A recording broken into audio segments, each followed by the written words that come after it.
Isabelle, à l'occasion de la parution de ce petit livre sur le dernier Marx. D'abord, Hétérotopie à France, c'est une maison d'édition indépendante entre Paris et Milan, et qui a déjà 4 ou 5 ans. Hein, et Rhizome, la collection dans laquelle paraît aujourd'hui le dernier Marx, c'était la première collection des éditions. C'est une collection où des classiques et parfois des inédits, comme un petit inédit de Benjamin, Mélancolie de gauche, ou d'Arendt en France, en tout cas un petit inédit, côtoie des travaux beaucoup plus récents à la croisée de la philosophie, de la politique, de l'urbanisme et de l'architecture. Donc ce soir, nous avons le plaisir d'avoir avec nous Michael Lowy et Isabelle Garot, qui sont tous les deux des très fins connaisseurs de la pensée de Marx, je dirais même des érudits. Isabelle Garot, elle mène un séminaire depuis bientôt 15 ans, c'était depuis 2005, je crois, hein, sur Marx et le marxisme. Elle a une connaissance voilà, très érudite de l'œuvre de Marx. Et quant à Michael, c'est quelqu'un qui a beaucoup lu et qui est très traduit, y compris en grec. Je suis grec, c'est pour ça que je congrès, il est très connu. Et donc, il a écrit sur le romantisme révolutionnaire, le judaïsme de la Mitteleuropa, le judaïsme et le messianisme révolutionnaire de la Mitteleuropa, sur l'utopie, etc., etc. Et d'ailleurs, tous les deux, Michael comme Isabelle, c'est aussi disons, des militants. Vous êtes tous les deux engagés dans les luttes sociales. Donc, après cette petite introduction, je veux passer la parole à notre camarade Cosimo, qui va dire 2 mots donc, de la problématique du livre, avant de donner la parole à nos 2 invités pour un débat aussi. Vous deux. Voilà. Merci Ben, et merci à vous d'être avec nous ce soir. Juste 2 mots, pourquoi on a décidé de publier ce texte. Alors, il s'agit d'une correspondance entre Marx et Vera Zalsudich, une révolutionnaire russe, et qui s'inscrit dans une sorte plusieurs interventions de Marx à la fin de sa vie qui remettent en question certaines interprétations erronées de sa pensée. Et il nous semble très importante, c'était des correspondances qui étaient censurées pour longtemps et qui donnent une image une autre image du marxisme éloigné du marxisme de la Seconde Internationale et une forme de marxisme qui a été dominante pendant le XXe siècle. Et où Marx rompt avec la fatalité historique que le passage au communisme devrait forcément passer par les processus d'expropriation qui ont été menés par les formes d'accumulation primitive en Occident. Et Marx, dans un passage de la lettre à Vera Zalsudich, ils disent que le mode communautaire propre de la commune russe peuvent permettre de s'approprier des conquêtes positives du système capitaliste sans passer par son propre suicide. Et à mon avis, c'est intéressant, après je passe la parole aux intervenants, aussi de lier cet écrit aux autres écrits du dernier Marx. Je pense à la critique du programme de Gotha et aux écrits sur la Commune de Paris, parce qu'ils permettent à Marx de s'éloigner, de critiquer une certaine idée travailliste et étatique nationaliste propre du mouvement ouvrier socialiste de l'époque. Donc de mettre en question aussi la machine, la question, le problème par rapport à l'État. Et il ouvre aussi un autre point intéressant, c'est à mon avis repenser toutes les formes de marxisme extra-européen et donc qui se déploie de différentes façons et rompt avec l'idée d'une ligne conductrice dominante dans l'histoire. Sur la parole donc. Merci. Alors, merci beaucoup aux organisateurs et aux éditeurs pour leur invitation à présenter cet ouvrage. Enfin, plus exactement, non pas à le présenter, mais à intervenir à partir des textes qu'on y trouve. Alors, d'abord, ce que j'ai envie de dire, c'est que c'est une publication tout à fait importante, puisque ces textes de Marx sont disponibles, mais on les lit peu, rarement. On les trouve difficilement, d'ailleurs. Donc en l'occurrence, les rendre à nouveau disponibles, c'est une excellente chose, et ces textes sont évidemment des textes difficiles à lire, parce qu'il faut vraiment les remettre dans leur contexte pour les comprendre. Il ne s'agit pas de textes que Marx souhaitait publier, il s'agit d'une réponse d'abord, fort brève d'ailleurs, à la demande de Vera Sassovic, et puis de brouillons qui sont plus intéressants, plus longs et plus intéressants que la réponse elle-même. Mais ce ne sont que des brouillons, et Marx mourra avant d'avoir pu remettre en forme ces quelques esquisses. Alors, ce que je vous propose, c'est d'essayer de remettre en contexte justement ce petit texte de Marx, éventuellement d'ailleurs avec certaines divergences, de ma part en tout cas avec un certain nombre des intervenants de l'ouvrage, pas Michael en l'occurrence, mais Pier Paolo Poggio et Rubel, d'ailleurs plutôt secondairement en ce qui concerne Rubel, puisque sa présentation est très, très brève et tout à fait intéressante. Mais voilà, je me permettrai donc de poser un certain nombre de questions à Michael, à tout le monde aussi, et à essayer de remettre ce texte avec une double perspective, une perspective actuelle, comme ça vient d'être dit. Je crois que c'est un texte qui présente beaucoup d'enjeux pour nous aujourd'hui, qui est intéressant aussi sous cet angle, question d'auto-organisation notamment, ce genre de questions. Alors, c'est cet axe-là, moi, qui m'intéresse le plus. Je vais essayer de présenter les choses sous l'angle de ce que j'appelle l'axe d'une réflexion stratégique chez Marx. Et je pense que cette réflexion stratégique, on la trouve notamment dans ces textes, pas seulement, mais notamment dans ces textes-là. Et puis, et ça sera mon deuxième angle, il s'agit ici de communes traditionnelles, de formes communales traditionnelles russes. Et je crois que c'est intéressant, et là aussi ça vient d'être dit, de mettre en écho à cette forme communale une autre forme communale qui est la Commune de Paris. Bien sûr, ce ne sont pas les deux mêmes choses, mais très brièvement, simplement, ça me semble intéressant de rapprocher ces deux communes auxquelles Marx s'est intéressé de près et qui vont, dans le cadre d'une réflexion tardive, disons, Marx tardif, l'amener à réfléchir sur ces questions politiques et sur ces questions stratégiques qui restent encore, pour une part, disons, contemporaines. Donc, petite introduction. Pour présenter un peu ces choses-là.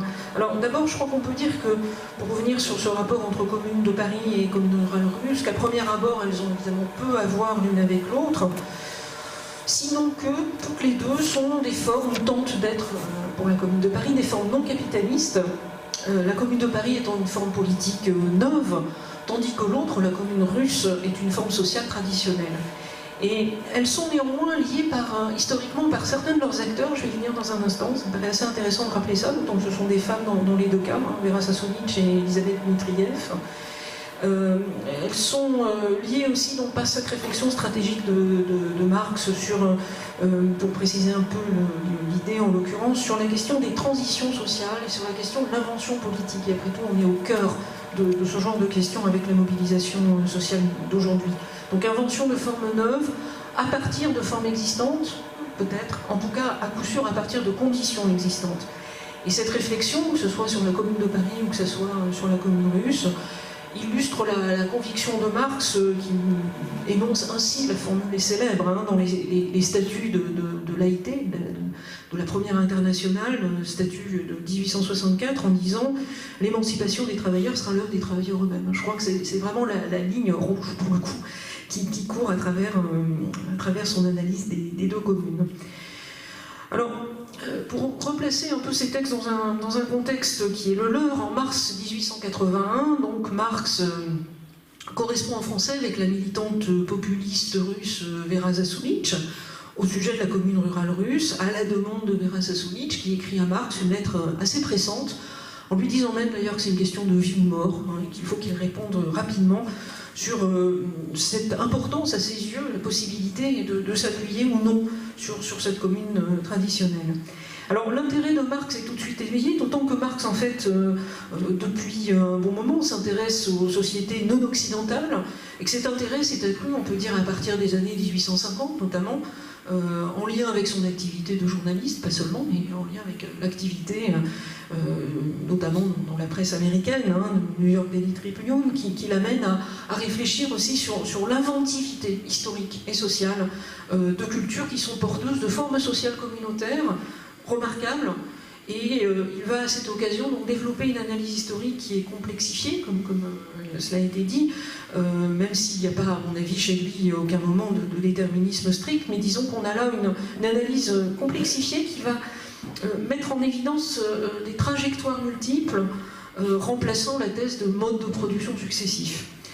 Et par ailleurs, son intérêt croissant à ce moment-là pour l'ethnologie et pour l'anthropologie va coïncider avec des recherches de son côté sur la naissance du capitalisme et sur ses causes. Alors finalement, la Russie, la question de Vera Zasulich se retrouve au centre de toutes ces préoccupations, et l'intérêt de Marx est attisé plus encore par le fait qu'après l'écrasement de la Commune de Paris, c'est vers la Russie que l'agitation révolutionnaire s'est déplacée.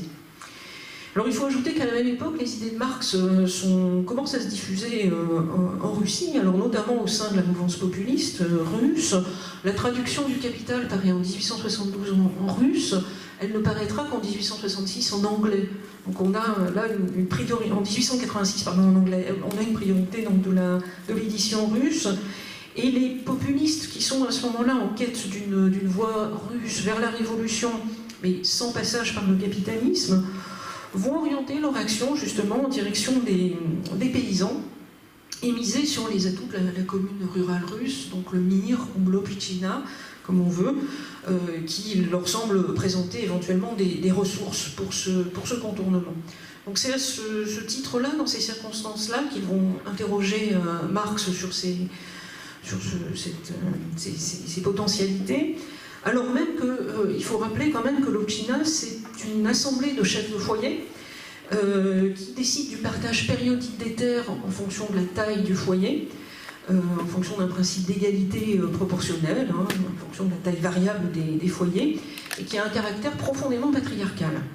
Alors les populistes vont considérer néanmoins qu'elle pourrait devenir une forme de pouvoir local, revivifié, dans le cadre d'un nouveau régime qu'ils appellent de leur vœu, d'un régime démocratique. Et on va avoir au sein des populistes eux-mêmes, au sein des populistes russes, une discussion sur ces questions, une discussion qui n'est pas hors sol, qui est liée évidemment aux tentatives d'intervention politique sur place qui sont les leurs. Et on voit ainsi apparaître une scission en 1879 qui va donner naissance au groupe fameux Narodnaya Volia, Volonté du peuple, qui va, elle, opter pour la voie terroriste, et qui va organiser l'assassinat d'Alexandre II, quelques mois après la correspondance entre Vera Zasulich et Marx. Et puis de leur côté, le groupe auquel appartient Vera Zasulich, qui intègre aussi Georgi Plekhanov et Pavel Axelrod, va s'orienter vers une voie pacifique dans un groupe qu'il renomme, qu'il rebaptise Partage Noir, et qui est un groupe à vocation, disons, pédagogique, qui essaie d'intervenir dans les campagnes auprès des paysans, pour essayer d'intervenir, donc d'agir pacifiquement dans ce contexte. Alors un contexte qui est évidemment un contexte de mobilisation croissante en Russie, d'agitation croissante et de répression croissante également. Et puis en 1883, face à l'échec de cette orientation pédagogique, le groupe, qui se rebaptise à ce moment-là Libération du travail, se convertit au passage nécessaire par le capitalisme. Donc Vera Sassovic, qui avait interrogé Marx en 1881 sur la possibilité de cette forme communale pour contourner le capitalisme, elle-même change radicalement d'avis et considère qu'il faut en passer nécessairement par le capitalisme. L'histoire est assez intéressante d'ailleurs parce que la publication des lettres, qui n'est pas anecdotique, puisqu'il en est question dans l'ouvrage et que parfois il est mentionné notamment par Pier Paolo Poggio, le fait que les textes de Marx auraient été mis sous le boisseau et n'auraient pas été cités notamment par Lénine, ils ne peuvent pas l'être tout simplement, parce que les textes ont disparu, tout simplement parce que Vera Sassovic, c'est assez extraordinaire, a oublié que Marx lui avait répondu. Alors, elle oublie parce qu'on lui pose la question, enfin, elle dit avoir oublié, parce que David Riazanov, qui est à la recherche de ces textes, qui a trouvé des brouillons manuscrits de Marx, interroge Sassounic, Pleranov, ces deux-là seulement, je crois, sur la réponse de Marx, et tous les deux ont oublié s'il y a eu réponse ou pas, et ce qu'elle pouvait être. Et on va retrouver donc un peu plus tard ces textes, dans la publication, en date de 1923. Alors, donc toute une histoire, et une histoire qui n'est pas livresque, qui implique évidemment ces luttes en Europe et en Russie au même moment, ces diverses mobilisations, ces discussions très très vives autour de la commune rurale. Et ces débats vont présenter d'emblée donc une dimension stratégique et une portée internationale qui va impliquer des militants de générations et de nationalités diverses. Et je crois que c'est intéressant aussi de mentionner qu'il y a un lien de ce point de vue-là entre la commune de Paris et la commune rurale russe qui passe par la Suisse. Alors, la Suisse, à l'époque, c'est la plaque tournante des révolutionnaires européens. Et certains militants vont y jouer un rôle majeur, qui est demeuré relativement obscur. C'est le cas notamment d'Elisabeth Dmitriev, qui est russe, qui est une populiste, qui dirige le journal populiste La Cause du Peuple, le journal populiste à cette époque-là, titre en tout cas d'un journal populiste à ce moment-là, et qui est un lien vivant, pourrait-on dire, entre la commune de Paris et la commune russe, puisqu'à Genève, elle va participer à la mise sur pied d'une section très provisoire, une section russe de la Première Internationale, très, très, très provisoire. Et puis, peu avant le déclenchement de la Commune de Paris, elle se rend à Londres et elle a l'opportunité de discuter à peu près tous les jours avec Marx de la situation russe notamment, des œuvres de Nikolai Tchernychevsky, qui est aussi un des auteurs débattus et que Marx connaît bien, auquel il rend hommage. Tchernychevsky, c'est l'auteur du Que faire, qui sera un des titres repris par Lénine. Donc on voit l'ensemble des croisements qui peuvent exister autour de ces textes et de ces débats. Et Tchernychevsky, dans Que faire, imagine, donc dans ce qui est un roman, la généralisation des coopératives de production. Elisabeth Dmitriev va être envoyée peu de temps après par l'Internationale, donc à la demande de Marx en fait, par l'Internationale à Paris, au moment de la Commune de Paris, où elle va s'investir de manière très immédiate et très physique, et elle échappera vraiment par miracle à la répression de la Semaine sanglante. Donc voilà aussi, en plus de Vera Sassovic, une personne de très grande envergure qui explique aussi pourquoi cette question de la commune à cette époque fermente et occasionne à la fois des débats mais aussi des interventions politiques très, très directes et très concrètes. Alors pour en venir à la correspondance entre Marx et Sassounic, donc peu avant l'assassinat du tsar, Alexandre II, le débat dans la mouvance populiste est à ce moment-là à son comble sur la commune rurale russe et sa fécondité éventuelle. Et Marx, à ce moment-là, est intéressé donc, en lien avec ses diverses lectures, avec lecture donc, de Nikolai Tchernychevsky, dont je viens de parler, mais aussi des travaux des anthropologues, Konrad Maurer, Alexander Herzen, Piotr Lavrov, Morgan évidemment, Lewis Morgan, etc. Et il s'interroge sur le rapport entre la commune rurale russe, la commune germanique, sur des questions assez pointues, qui sont des questions de propriété, de forme de propriété. Mais il se trouve que ces questions ont des enjeux stratégiques, je crois tout à fait considérables. Je n'ai pas le temps de développer ça, mais par exemple, Marx est très intéressé par le fait que dans la commune russe, on a une forme de propriété personnelle. Et c'est une des thématiques qu'on trouve dans le Capital, l'idée que l'abolition de la propriété des grands moyens de production ne va pas conduire à la disparition de la propriété en général, mais à la disparition de la propriété capitaliste, et en revanche, à la réintroduction de la propriété personnelle. Alors cette propriété personnelle, ben, on en trouve justement une trace dans la commune russe traditionnelle, à la différence pour ce qu'on en sait à l'époque, en tout cas de la commune traditionnelle germanique. Et Marx va rédiger donc ces brouillons de réponse à Vera Sassoulitch en ayant en tête ces interrogations qui sont les siennes sur ces formes-là. Et après plusieurs brouillons qu'il rédige en étant fatigué et malade, c'est important de le signaler parce qu'on comprend qu'il n'y a pas eu de suite à ces brouillons, il meurt 2 ans après et puis que ses textes sont un peu hachés. Mais après avoir écrit donc ces brouillons, il finit par envoyer une lettre très brève, et une lettre qui évite qu'on instrumentalise sa pensée. Je crois qu'on peut interpréter comme ça aussi la brièveté de Marx. Il a déjà eu affaire avec les populistes, notamment avec le texte qui est reproduit dans l'ouvrage La réponse à Mikhailovski. Mikhailovski croit lire chez Marx une philosophie de l'histoire parfaitement linéaire, dont lui a besoin à ce moment-là, Mikhailovski, pour défendre ses thèses. Et Marx ne veut pas évidemment entrer dans ce jeu, donc il répond ceci à Vera Sassoulitch. L'analyse donnée dans le Capital n'offre donc de raison ni pour ni contre la vitalité de la commune rurale, mais l'étude spéciale que j'en ai faite et dont j'ai cherché les matériaux dans les sources originales m'a convaincu que cette commune est le point d'appui de la régénération sociale en Russie. Mais afin qu'elle puisse fonctionner comme telle, il faudrait d'abord éliminer les influences délétères qui l'assaillent de tous les côtés et ensuite lui assurer les conditions normales d'un développement spontané. Alors les brouillons sont plus loquaces, Marx semble réfléchir surtout pour lui-même dans les brouillons sur la tâche délicate donc, de conseiller une organisation politique, et puis sur cette question en tant que telle, il réfléchit à la façon dont, à certaines conditions, donc la commune, dit-il, la commune russe pourrait se dégager de ses caractères primitifs et se développer directement comme, je le cite toujours, élément de la production collective sur une échelle nationale. Et il précise ceci, c'est justement grâce à la contemporanéité de la production capitaliste qu'elle s'en peut approprier tous les acquis positifs, sans passer par ces péripéties terribles, affreuses. La Russie ne vit pas isolée du monde moderne, elle n'est pas non plus la proie d'un conquérant étranger à l'instar des Indes orientales. Donc des possibilités ici propres à la Russie. Et ce petit texte, alors j'étais un petit peu étonné de l'expression des acquis positifs, parce que ça ne correspond justement pas à ce que Marx veut dire. Les acquis, c'est un terme juridique un peu technique, un peu spécialisé, et ici le terme convient assez mal finalement, parce que ce sont plutôt des conquêtes, mais pas des acquis au sens juridique. Alors d'où vient ce mot? Et là, on tombe sur quelque chose d'extrêmement intéressant, c'est que ça vient directement du Capital. Ce petit passage est une citation du livre 1 du Capital, donc là, contre toute une série d'interprétations. Par exemple, aujourd'hui, on lit dans le livre de Dardot et Laval que les textes Marx sur la commune russe sont des textes écrits en infraction, en contradiction complète avec le Capital. Ben non, c'est pas vrai, c'est juste une citation.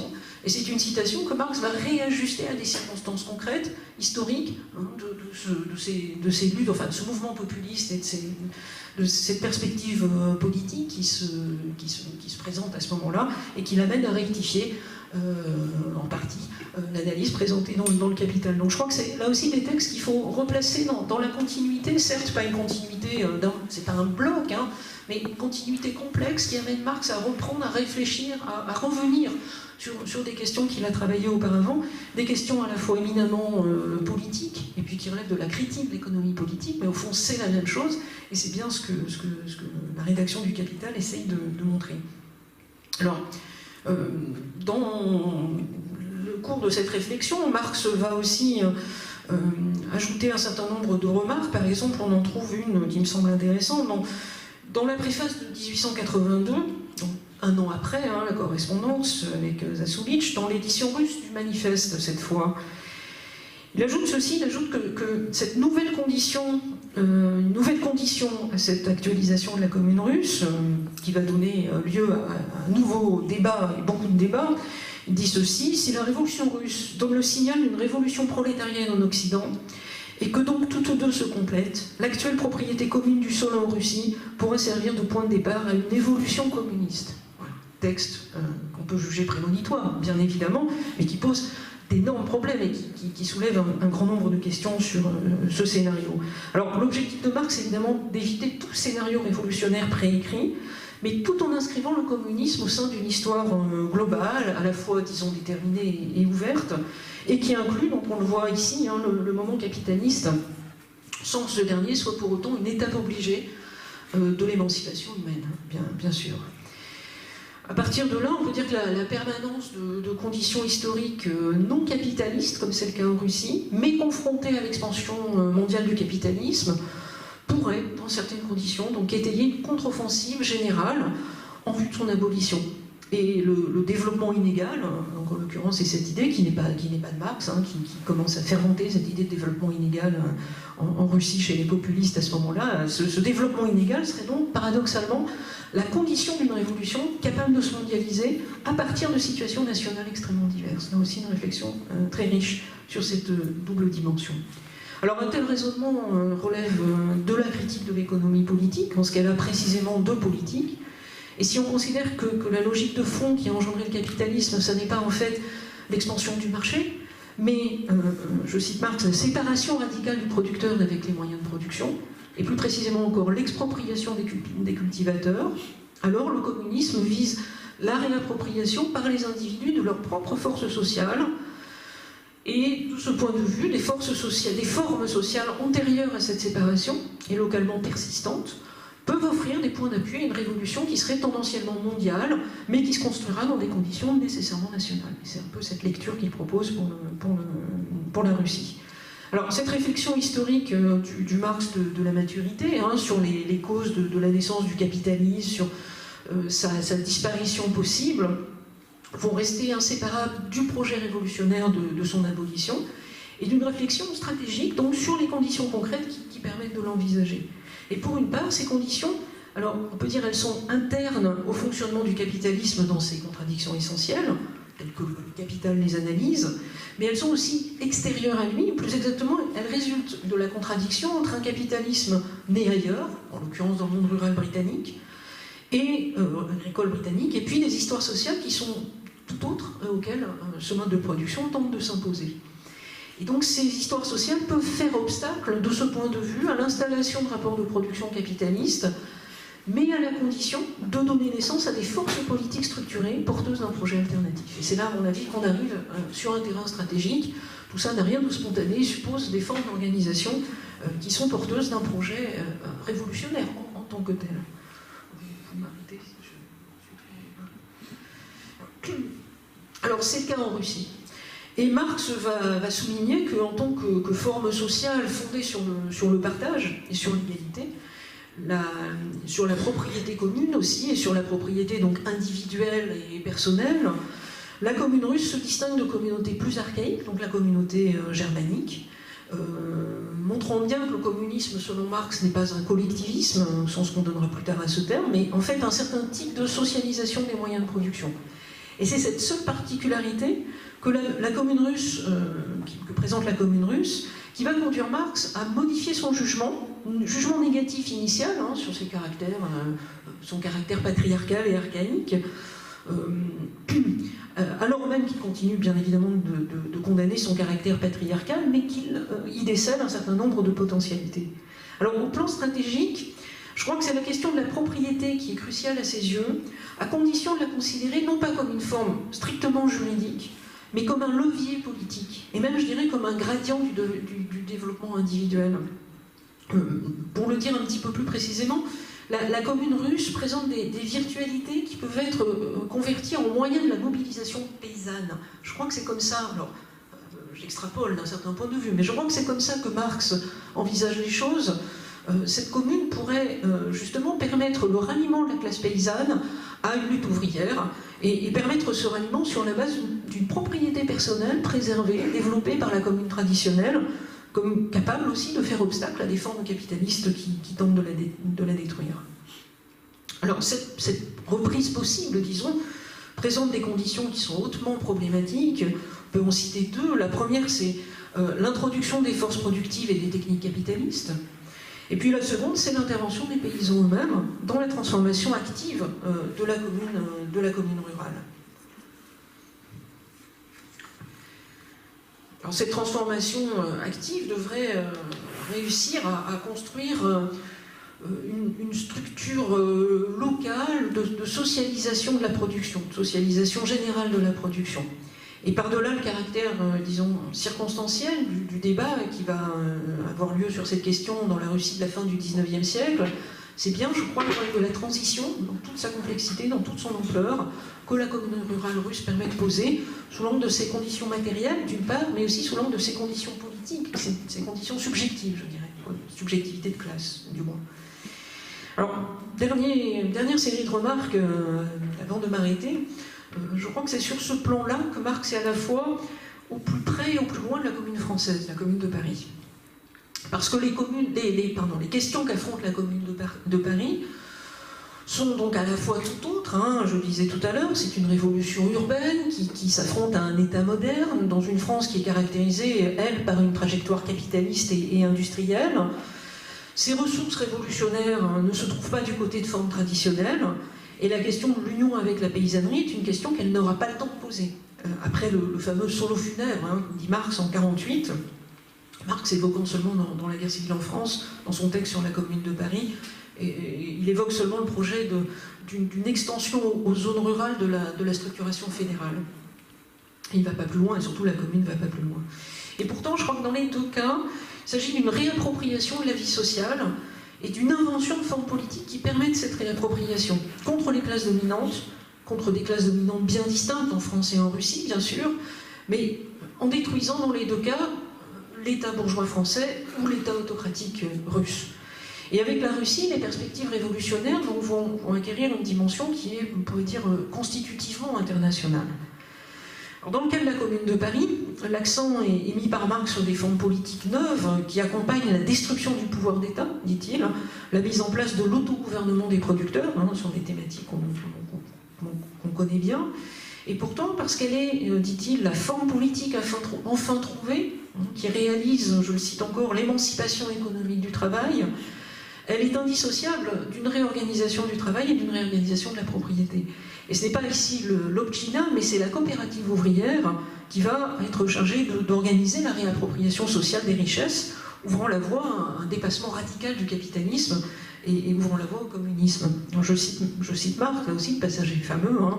Si la production coopérative ne doit pas rester un leurre et une duperie, si elle doit évincer le système capitaliste, si l'ensemble des associations coopératives doit régler la production nationale sur un plan commun, la prenant ainsi sous son propre contrôle et mettant fin à l'anarchie constante et aux convulsions périodiques qui sont le destin inéluctable de la production capitaliste, que serait-ce, messieurs, sinon du communisme, du très possible communisme? Alors cette réorganisation, pour Marx, c'est un processus lent, à la fois social et politique, et que la commune ne pourra pas mettre en œuvre, étant écrasée avant d'avoir pu y œuvrer. Et elle suppose là aussi l'implication active du peuple, et c'est précisément cette implication que devront assurer des formes politiques neuves, donc une vraie démocratie, je reprends l'expression de Jeunesse, mais je crois qu'il y a une continuité évidente sur ce plan, et un système représentatif intégralement refondé par la commune. Alors les communards qui commencent par la politique vont construire donc cette forme politique, je cite encore Marx, forme politique tout à fait susceptible d'expansion, mais qui dans les faits va rester isolée et donc sera détruite. La question pour Marx en 1881, c'est la même histoire, une histoire analogue, est-elle capable est-il possible de la voir se rejouer en Russie une décennie plus tard? Alors oui et non, semble-t-il répondre. La forme communautaire comme la forme coopérative peuvent donner naissance à une transformation radicale, elles peuvent offrir un point d'appui, mais elles ne portent pas en elles-mêmes leur activation politique qui conduirait à un auto-gouvernement des producteurs, ce qui est bien le but. Et donc cette possibilité, outre, on l'a vu, qu'elle est soumise à des circonstances nationales, suppose aussi la capacité de structure sociale et politique à mobiliser le peuple au cours d'un processus révolutionnaire long. Marx insiste souvent sur la longueur nécessaire d'un processus de ce type-là.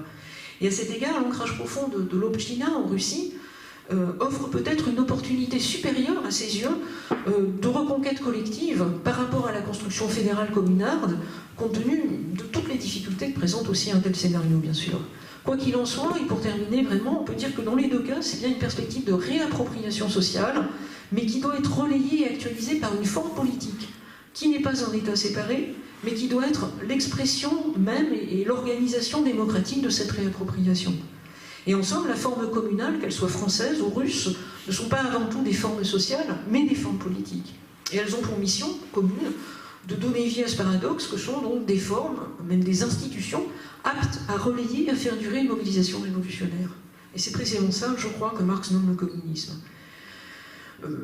Ces questions sont, je crois, plus que jamais les nôtres, et pour terminer là-dessus, je crois qu'il importe d'affirmer qu'il existe des résistances aujourd'hui à la marchandisation capitaliste, à sa logique sociale, et que ces résistances lui sont fondamentalement immanentes, mais je crois aussi, je livre ça au débat, qu'à trop insister sur le caractère d'alternatives déjà réalisées, des coopératives, du commun ou des communs, des occupations de places, de locaux, du salaire à vivre, la location universelle, etc. Je crois qu'on rate la dimension proprement politique, problématique certes, qui fut celle de la commune, forme de dépassement en acte du capitalisme, toujours défaite, mais toujours renaissante aussi, et qui implique l'invention collective d'institutions radicalement neuves. Le problème est de parvenir à inventer, à politiser d'entrée de jeu des formes alternatives, à les perpétuer, à les dynamiser en outils démocratiques de mobilisation et de renversement des rapports sociaux capitalistes. Voilà, vous aurez vu évidemment le lien immédiat avec les Gilets jaunes.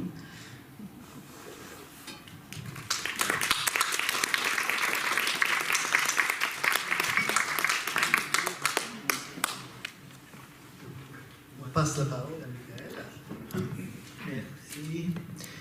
Écoutez, je m'excuse, mais je vais commencer avec quelque chose qui n'a rien à voir avec Marx, en tout cas pas directement. C'est qu'en venant ici, je suis passé par la librairie Michel Firck, je ne savais pas que ça existait.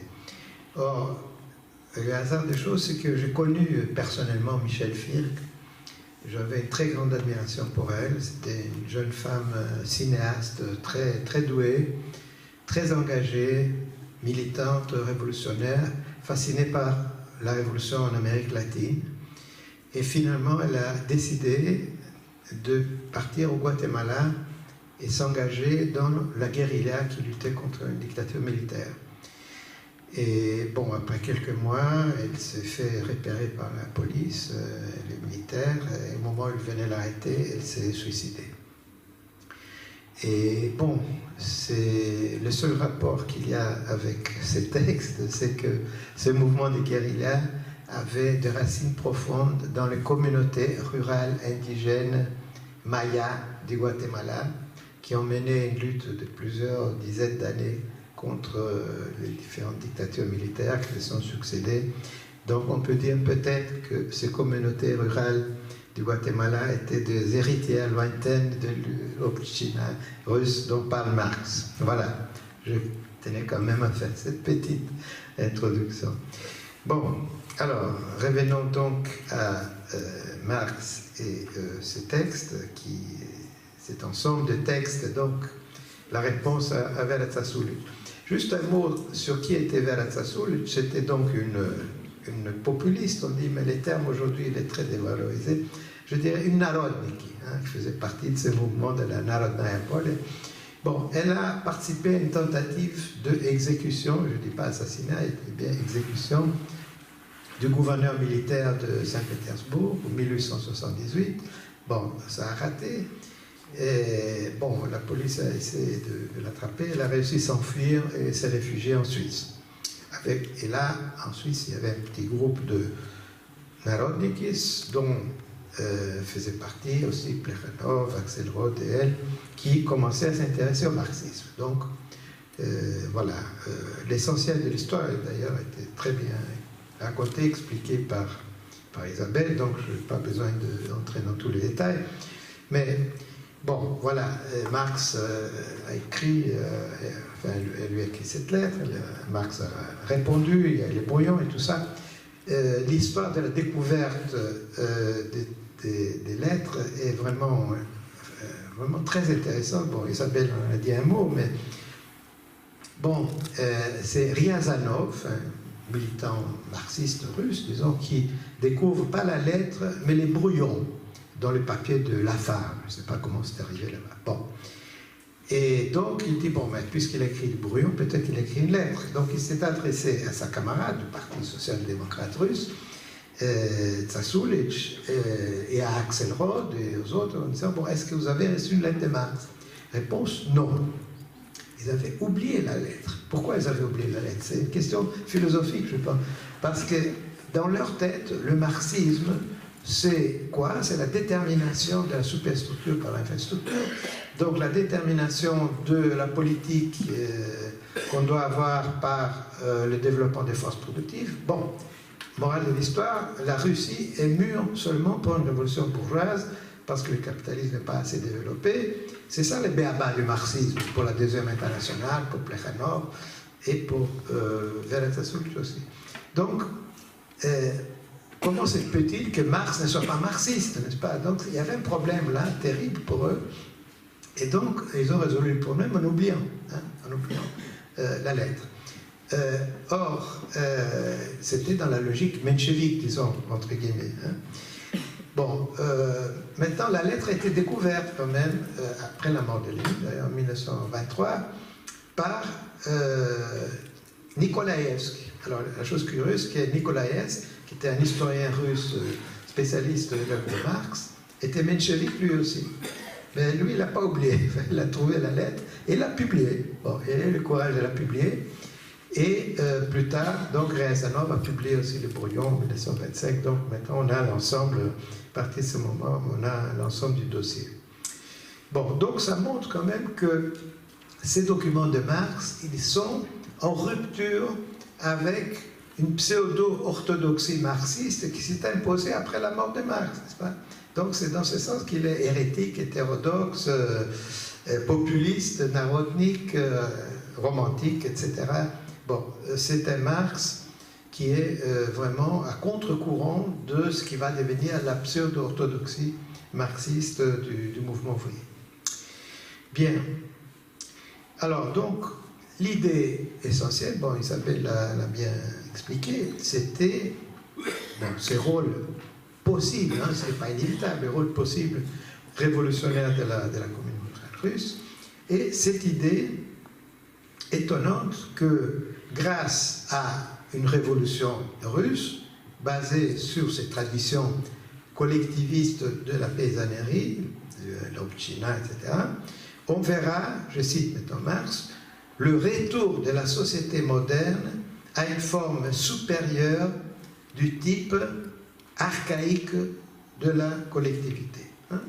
Voilà, c'est une vision de l'histoire assez étonnante, hein? C'est paradoxal.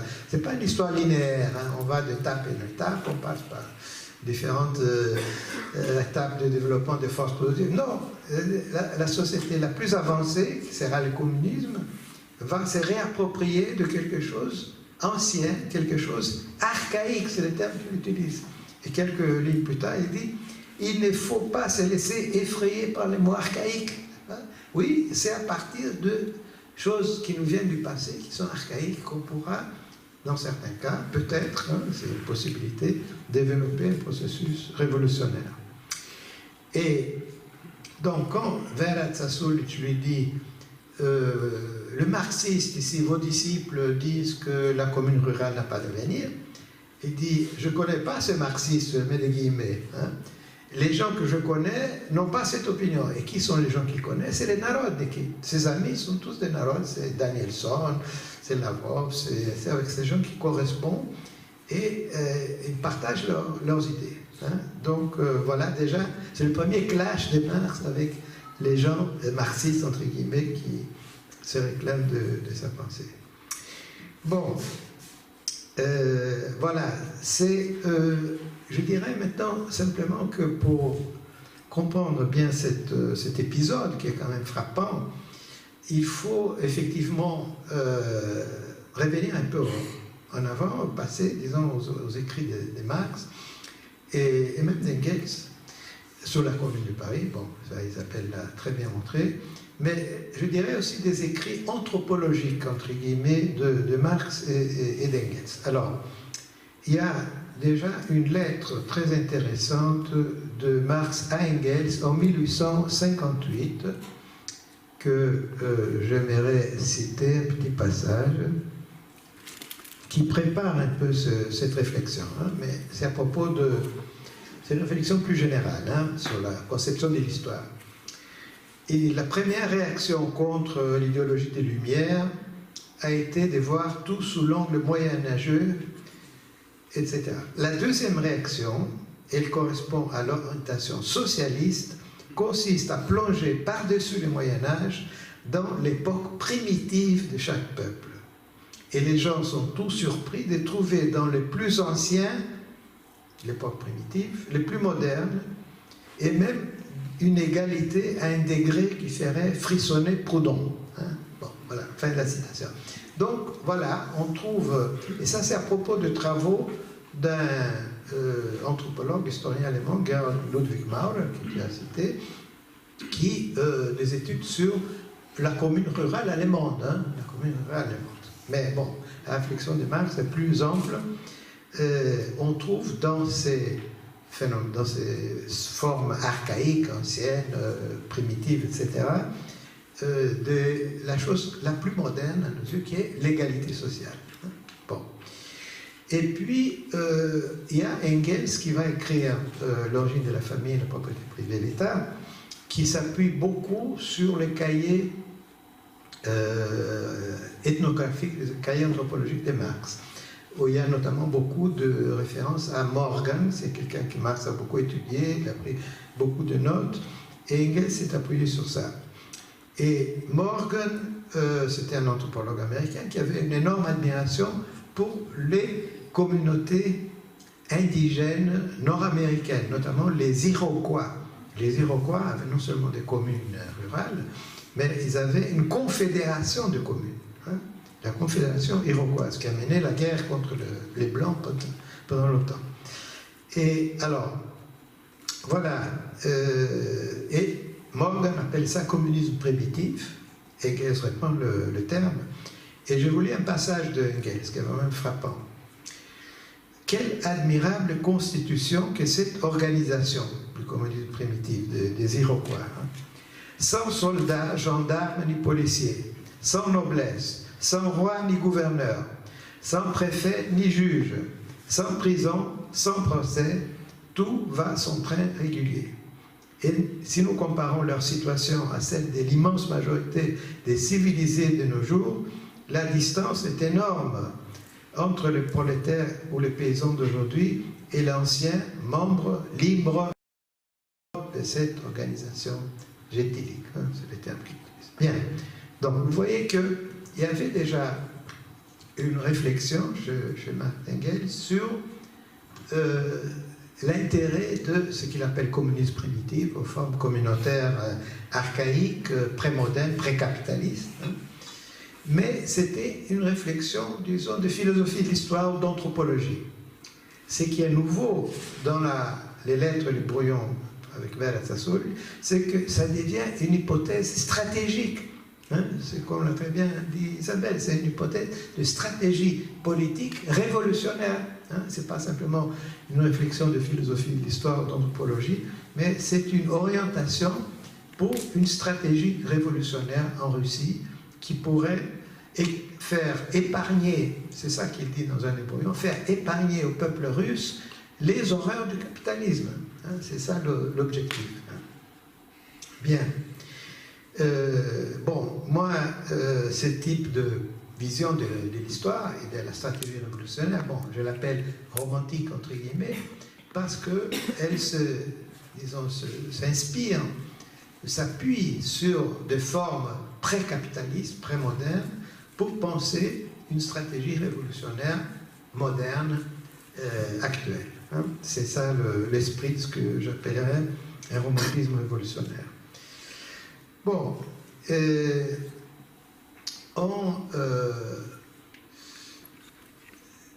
bon, les révolutionnaires russes, ils n'ont pas connu, hein, ils ne se sont pas inspirés dans la lettre de Marx, ils n'avaient pas connu ça. Ça a été publié après la mort de Lénine, bon, donc ils n'ont pas pu profiter, disons, des intuitions de Marx. Mais disons que Marx avait quand même pas, évidemment, il n'avait pas prévu le cours effectif de la révolution russe, mais il avait une intuition fondamentale, c'est-à-dire que la Russie pourra peut-être s'épargner de passer par tous les horreurs du capitalisme, etc. Il n'a pas besoin d'attendre que, disons, le pays se développe, devienne comme l'Angleterre, que la bourgeoisie prenne les pouvoirs, etc. Bon. Donc, tout ça, il avait eu cette intuition très forte. Bon, maintenant, on peut dire que les soviets, c'était des ouvriers, Mais il y a eu le soviet paysan quand même. Et surtout, il y a eu le soviet des soldats, qui ont été décisifs dans la Révolution russe, comme vous savez. Et les soldats, c'était en la majorité des paysans. Et il y a des travaux, notamment de l'historien anarchiste de la Révolution russe, Volin, qui montrent qu'entre les traditions, disons, d'auto-organisation de la commune rurale russe et les soviets de paysans et de soldats, il y a une certaine continuité. Donc, c'est que Marx, la correspondance avec Ruel n'est pas complètement sans rapport avec ce qui a été le parcours, enfin l'histoire de la Révolution russe. Bon, parmi les penseurs marxistes qui ont eu des intuitions analogues, je voudrais quand même mentionner quelqu'un qui est beaucoup moins connu, qui est José Carlos Mariátegui. Alors, José Carlos Mariátegui, c'est un marxiste ou communiste péruvien des années 20, il est mort en 1930, et qui n'a pas lu ce document de Marx, même s'ils ont été publiés dans les années 20, parce qu'il ne lisait pas l'allemand, hein, donc il n'a pas connu ça. Mais il est arrivé par sa propre réflexion en étudiant les traditions collectivistes de paysans indigènes de la région andine, disons, de ce qui avait été l'empire Inca avant l'arrivée des Espagnols. Donc, il a étudié ça et il a inventé un terme qui a fait scandale, communisme Inca. Communisme Inca, c'est-à-dire à l'époque de l'empire Inca, qui n'avait lui rien de communiste, mais à la base, chez le Aïnou, qui était la communauté rurale indigène, il y avait des pratiques collectivistes, communautaires, égalitaires, une espèce de démocratie des bases, libertaire, etc. Bon, donc, voilà ce qu'il appelle le communisme Inca. Et les pauvres, il se fait traiter de tous les noms, des populistes, évidemment, de nationalistes, de tout ce qu'on veut, de hérétiques. Et la chose curieuse, c'est que ce terme communisme Inca apparaît dans les écrits des Rosa Luxembourg. On ne peut pas traiter des populistes péruviennes. Donc Rosa Luxembourg parle elle aussi dans son introduction à l'économie politique, dans le chapitre sur le communisme primitif, il y a plusieurs pages sur le communisme Inca. Bon, mais la conclusion de Mariátegui n'est pas simplement historique et anthropologique, il dit ces traditions communautaires indigènes, elles sont encore présentes chez les paysans au Pérou, dans toute la région andine, en Bolivie, etc. Et, bon, il ne parle pas du Guatemala, mais on pourrait, ou du Mexique, mais c'est c'est des choses analogues. Bon. Donc il dit, voilà, ces traditions-là n'ont pas disparu malgré 5 siècles de colonisation, de capitalisme, tout ça. Elles sont là, et les mouvements communistes modernes, hein, qui a son origine dans les usines, dans le mouvement syndical, etc., doit s'adresser aux paysans en s'appuyant sur ces traditions collectivistes. Et c'est par ces moyens-là qu'il pourra gagner la masse des indigènes paysans, qui sont la grande majorité de la population dans ce pays, pour disons, une stratégie révolutionnaire, communiste au sens moderne, etc. Il était partisan de l'internationale communiste, etc. Donc Mariátegui a eu cette intuition forte, assez exceptionnelle, disons, qui est très proche de ce que Marx avait pensé, même s'il n'a pas connu le texte de Marx. Bon, je termine en un instant, je vais dire juste un mot sur Rubel. Bon, je pense que Rubel a eu beaucoup de mérite parce qu'il était le premier, pratiquement le seul, hein, à avoir sorti, disons, de l'obscurité, disons, de l'oubli, ces matériels, et le premier à les publier en France, dans la langue originale. La langue originale était le français, mais ça n'avait jamais été publié en France. C'est lui qui a publié ça en 1947, avec des commentaires très intéressants. Mais cela dit, j'étais un tout petit peu dessus avec les textes qui figurent ici, qui est un texte de Rubel de 1957. Ce n'est pas les textes originaux qu'il a publiés en 1947, ensemble avec l'édition des lettres. C'est un texte postérieur de 1957, qui est intéressant aussi, mais à la fin, c'est un peu décevant parce qu'il a l'air de se rallier aux thèses du vieux Engels. Le vieux Engels qui, après la mort de Marx, a dit, bon, ben, malheureusement, l'occasion a été ratée, maintenant c'est le tour du capitalisme, la Russie ne peut pas échapper au capitalisme, et c'est le tour de la bourgeoisie libérale, bon, etc. Bon, et voilà, donc, bon, Rubel a l'air de dire, oui, effectivement, donc ça c'est un peu décevant. Enfin, quand même, je lui tire le chapeau parce que c'est grâce à lui que ces textes sont devenus connus en France, c'est lui qui les a publiés. Voilà, merci.